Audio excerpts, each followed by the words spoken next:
So I just got this 8BitDo Pro 3 wireless controller and I absolutely love it. There is a warning that I'm going to give you guys. This may not be the right controller for you. Now, before I get into that, let me just show you the controller first. We're going to go ahead and pair it to the Switch 2 and then I'll go over some of the features. So when this thing shows up, if you want to pair it to, say, a Switch 2, for example, on the back, there's a little three-way switch here and you've got S, D, and S/X. Go ahead and leave it on S. Push this reset button here on the top. Once you do that, it's going to go into pairing mode. So at this point, you can go into your Switch, go to the controllers, change grip order, push the two triggers here on the top, and now I'm connected and ready to go. Then I can jump in here. It works absolutely perfectly. Now, one of the really cool features is that the Pro 3 actually comes with this charging dock, and the charging dock's very easy to use. There's just a USB-C port in the back. Now, you might have noticed that my buttons don't look exactly the same as what you might see in the product listing or on the box. Now, this is a really cool feature about this controller. You might notice is based heavily off of the SNES Nintendo controller. So you can see the silhouette of it right here, and they just added some grips on the bottom. And so it includes some SNES like Famicom buttons here. Now, what you can do is when you open up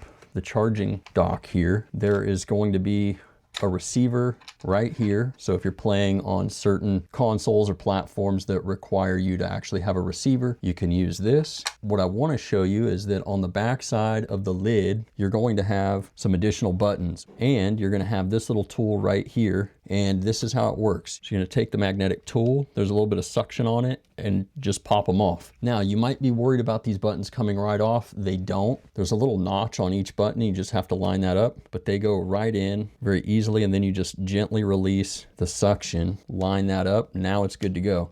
Now, if I really tried, I can pull that off with my fingers. But if you don't throw this around, you don't drop it, this is not going to be a problem at all. I absolutely love this feature. This is going to allow you to adjust your button layout depending on if you're playing Nintendo or Xbox. You can also use this in conjunction with the PlayStation Bluetooth adapter on that console. Now, here's my warning for you. If you are very accustomed to playing on a Nintendo Pro controller or anything where you have your left thumbstick up here and the D-pad down a little bit to the right on the bottom, this is going to take some getting used to. So unless you're very familiar with playing on PlayStation consoles, this might take a minute to get used to, but it really was a pretty quick learning curve. I also want to mention one other really cool feature is you have your bumper switches here for the triggers on the left and right. I absolutely love having the short throw because it's very clicky when you have it in the short throw position. Let me see if I can get this on the microphone, but it sounds great and feels even better.